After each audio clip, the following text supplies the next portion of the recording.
Você já sentiu aquela sensação de que se você não mandar mensagem primeiro, ninguém vai mandar? Ou que se você sumir por uma semana, ninguém vai dar falta? Ou talvez em alguma situação em que você estivesse num grupo de amigos, você olha em volta e pensa: "Cara, se eu não tivesse aqui, talvez não fosse fazer diferença nenhuma para as outras pessoas". Se você se identificou com isso, eu preciso te dizer que isso não é uma verdade. Muito provavelmente, eu diria quase com certeza, não é uma verdade, pelo menos não em todas as vezes, mas eu sei que é isso que você pensa que acontece. E existe uma razão psicológica para você se sentir assim. E é sobre isso que a gente vai falar hoje. Eu sou a Luísa, eu sou psicóloga e hoje eu quero te contar de onde é que vem essa ferida, né, da sensação de rejeição, a sensação de que você não é e nunca vai ser a primeira opção de alguém. E antes de continuar, um spoiler é que lá no final eu vou te entregar um exercício que você vai poder utilizar caso você se identifique com esse vídeo. Então, fica até o final, porque além de te explicar o que é que acontece, por quê, de onde é que isso vem, eu ainda vou te ajudar a lidar com isso. Verdade seja dita, ninguém nasce acreditando que é insuficiente. Ninguém questiona isso desde o início da vida, sabe? Isso é o que a gente chama de crença, e essa crença foi construída em algum momento. Ou por algo que alguém te falou, ou por algum padrão de comportamento das pessoas à sua volta. E na grande maioria das vezes, essas crenças, principalmente as que são muito fortes, né, no nosso coração, elas são construídas na infância, em momentos em que talvez a gente nem se lembre com muita profundidade. E aí existem diversas situações, né, que podem fazer a gente construir essa crença sobre a gente. Pode ser que você tenha tido a impressão de que nunca era escolhida ou escolhida por último. Pode ser que você via seus pais dando mais atenção a outras pessoas, a outras crianças ou até a seus irmãos, né? E aí não sentia que sobrava muita atenção para você. Pode ser que você tenha tentado agradar muito os seus pais, mas que nunca vinha com um reforço positivo, "Tô orgulhosa de você, que bom que você fez isso". Ou aí, de uma forma um pouco mais sutil, né, pode ser, por exemplo, que seus pais fossem pessoas que até fossem presentes na prática, mas não necessariamente emocionalmente, então não conversavam, não olhavam no olho, não davam uma atenção pra você ou não perguntavam como você estava se sentindo. E aí, dentro da terapia do esquema, se isso for uma crença profunda e rígida o suficiente, isso pode acabar virando um esquema que se chama esquema de rejeição ou um esquema de abandono. É uma verdade tão absoluta que a gente não chega nem no ponto de questionar se aquilo é verdade ou não. A gente não consegue nem conceber que existe uma outra forma de olhar para isso. E aí, ele faz com que essas crenças, ou quando muito consolidados esses esquemas, né, faz com que a gente comece a ver essa regra em vários momentos na nossa vida. É como se a gente tivesse um radar que fica ligado 24 horas, só tentando prestar atenção em qual é o momento que vai validar, que vai confirmar que aquilo é uma verdade. Então, em cada interação social que você tem, por exemplo, você fica muito atenta, só esperando o momento em que você vai falar: "Aí, tá vendo? É isso aí. Esse é o sinal de que eu vou ser abandonada, ou rejeitada, ou deixada de lado". E sabe o que que é o pior de tudo? O nome disso é viés de confirmação, né. E o pior de tudo é que a gente acredita, e a gente considera e dá muito mais ênfase na nossa cabeça para aqueles sinais que confirmam a nossa crença, e a gente ignora os sinais que não confirmam, que rejeitam a nossa crença. E aí, é claro, se eu vou confirmando, confirmando ao longo da minha história de vida, a tendência não é que a crença fique mais, eh, flexível, concorda? A tendência é que ela vá ficando cada vez mais rígida, porque eu vou acreditando cada vez mais nela. Então, se a sua amiga demora a responder, é porque ela não gosta mais de você. Se o seu namorado tá mais quieto, é porque ele tá, sei lá, desengajando, desapaixonando, porque ele não gosta mais, né. Eh, Se uma colega de trabalho não te chama pra ir no café ou pra ir almoçar, é porque você não é importante pra ela. E aí as coisas vão sendo confirmadas de acordo com vozes da nossa cabeça, né? Porque as pessoas podem ter uma série de razões para não responder mensagem, ou estarem mais quietas, ou não te chamarem para um café. E aí a gente tem que tomar muito cuidado com os nossos gatilhos, né? Porque se a gente está num momento mais sensível, em que essa ferida da rejeição, né, tá mais aberta, digamos assim, que a gente tá mais, é isso, sensível aos sinais que a gente vai receber que confirmam aquilo, a gente acaba aceitando algumas coisas para nossa vida que não necessariamente vão fazer sentido. Então, se eu acho que eu sempre vou ser rejeitada, qualquer pessoa que me dá uma migalha de atenção ou de segurança, eu posso achar que isso é um banquete e me envolver emocionalmente, profundamente, com pessoas que me oferecem muito pouco e até acabar se envolvendo em relações que não são as mais saudáveis pra gente, né. E aí alguns exemplos são tipo assim, o cara que responde as suas mensagens a cada 3 dias, e aí você pode pensar: "Nossa, mas pelo menos ele me responde, né". A amiga que liga de vez em quando, nem pergunta como você tá, só quer falar de como ela tá. Mas aí você pensa: "Pelo menos ela lembra de mim". Sei lá, o seu chefe que nunca dá feedback de nada, mas que uma vez te falou que você fez um bom trabalho, ou te elogiou por alguma coisa que você fez, e aí você se fixa nessas migalhinhas de reconhecimento. E é curioso como mesmo que sejam migalhas, né, a gente passa tanto tempo querendo esse reconhecimento, querendo que alguém mostre pra gente que não, a gente não vai ser rejeitada, a gente não vai ser abandonada, que a gente aceita e se contenta com coisinhas que são o mínimo. O nosso padrão de exigência cai a zero. E existem alguns problemas nisso, né. O primeiro é que, talvez, as pessoas que aceitam esse tipo de atenção, mesmo que seja só um pouquinho, elas falam para elas mesmas que é o máximo que elas vão conseguir, que, né, isso é tudo que o mundo consegue oferecer. E de alguma forma o que a gente precisa é trabalhar para que você consiga identificar o seu valor, para que você não se abandone, você não se rejeite nesse processo. E a gente não fica esperando que esse reconhecimento venha de fora. Porque quando vem de fora, a gente acaba ficando muito grata por alguém que faz muito pouco, e isso ensina para as outras pessoas de que forma a gente tolera ser tratada. E aí o que eu conto é: "Tudo bem, pode fazer pouquinho por mim, isso já vai ser muita coisa", sabe. E a gente merece tão mais. Eu acho que no fundo a gente sabe que é pouco, que é migalha, que é o mínimo, né. Até porque hoje em dia as pessoas têm falado tanto disso na internet, né. Mas às vezes a gente fica com medo de não aceitar aquilo e não encontrar nada melhor depois, sabe. E achar que a gente tá pedindo demais e que isso vai fazer a gente ser rejeitado ou abandonada de novo. É como se a gente pensasse assim: "Não, se eu aceito esse pouquinho, pelo menos eu não perco tudo. Então eu fico com esse meu pouquinho, não peço por mais, porque eu vou pressionar outra pessoa, ou eu vou, ser muito exigente", onde já se viu. Mas por outro lado, aceitar pouquinho para não perder tudo, na verdade faz com que em algum momento a gente perca muito. Porque é isso, a gente ensina para a pessoa como a gente quer ser tratada, e se a gente mostra que é só um pouquinho que a gente precisa, do que adiantaria a pessoa fazer mais? Uma coisa que acontece é que quando eu acredito muito profundamente numa coisa, eu corro o risco de entrar no que a gente chama de profecia autorrealizável. Então, se eu acho que eu nunca vou ser amada, que eu peço muita coisa, que eu sempre vou ser abandonada, os meus pensamentos, os meus comportamentos e as minhas emoções vão funcionar de tal modo que aumenta a chance disso acontecer. Vocês acreditam nisso? Imagina nessa situação. Eu gosto de pensar em situações simples, porque é um pouco mais fácil da gente visualizar. Eu vou fazer uma apresentação de trabalho. E na minha cabeça, eu acho que vai dar tudo errado. Que eu vou gaguejar, eu vou ficar muito nervosa, eu não vou conseguir, e aí ninguém vai entender o que eu tô falando, né? E vai dar tudo errado. E aí, tudo é muita coisa, né? Dá tudo errado, pra dar tudo errado, tem que dar tudo errado mesmo. Assim, a internet não funcionar, a luz acabar, tudo.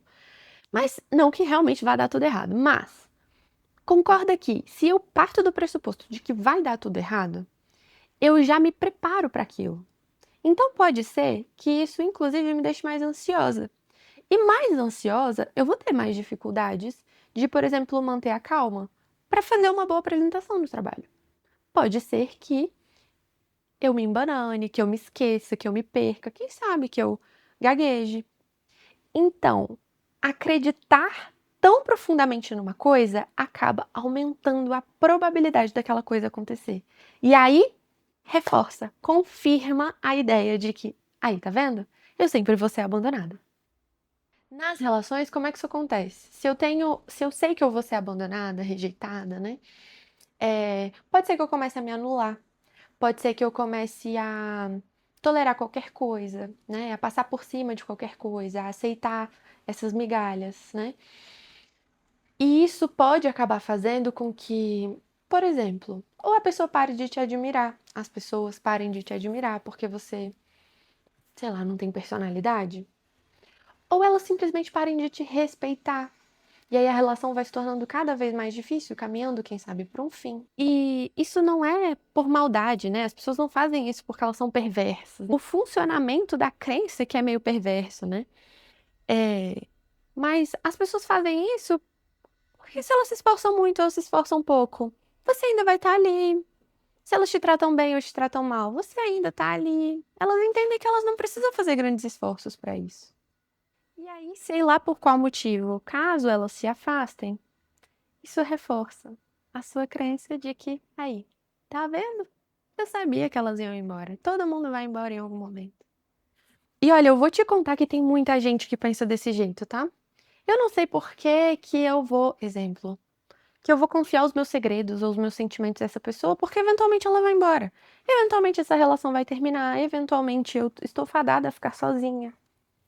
Mas eu acho que isso também faz a gente se colocar numa reflexão interessante, que é, ainda que as pessoas partam, ainda que isso aconteça, será que eu não posso aproveitar enquanto elas ainda estão aqui e construir boas relações, né? Sentir que eu sou gostada porque eu sou eu, não porque eu me anulo. E o fato de eu me anular é que faz as pessoas permanecerem. Quem sabe se abrir um pouquinho para viver essa experiência de se relacionar com as pessoas, amorosamente ou não. E aí, no fim das contas, pensa comigo. Alguém se afasta quando tudo isso acontece e você pode pensar que foi deixada de lado. Mas na verdade não foi isso que aconteceu. Você foi engolida pelas suas próprias feridas. Você foi prejudicada pelas suas próprias feridas. E eu não tô querendo te culpar. É uma reflexão que a gente tá fazendo aqui. E a parte boa é que tem coisas que a gente pode fazer sobre isso. Calma, espera, a gente tá chegando no ponto em que a gente vai fazer algo sobre. Mas a rejeição, ela não veio de fora. A rejeição veio de dentro. E enquanto a gente não percebe e tenta sair desse ciclo, a tendência é que ele continue se repetindo e que continue te machucando, infelizmente. E já aconteceu comigo, abrindo vulnerabilidades. Eu já estive num lugar em que, no fundo, eu sabia que não me pertencia. Eu sabia que não me cabia. Eu sabia que eu era maior do que aquilo. Mas, não sei, eu acho que eu sempre tive tanta fé no amor. Agora eu tô falando de relações amorosas, né? Eu tenho tanta fé no amor que, em algumas situações, eu me coloco num ponto de pensar, não, o amor dá conta disso. Se eu tolerar isso daqui, passar por essa fase difícil, as coisas vão melhorar depois. Bom, problemas dos contos de fadas, né? Em que tudo fica bom no final, tudo se resolve no final. A gente pode, inclusive, falar sobre isso no próximo vídeo. Mas o quanto a gente tem a possibilidade de crescer quando a gente sai do lugar que nos diminui. E eu acho que é esse o grande ponto. E a gente passar a se aceitar e não se rejeitar mais. Sabe? Começar o trabalho por dentro. E aí a gente olha para o mundo e fala assim: ok, isso eu aceito. Ou, não, isso para mim é pouco. Prefiro ficar só.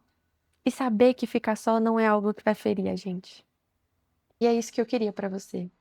Que você entendesse que não precisa se anular. Tem uma frase, e eu acho que eu já devo ter falado mais de uma vez sobre ela aqui, que eu escutei num podcast uma vez. O podcast se chama Pra Dar Nome às Coisas.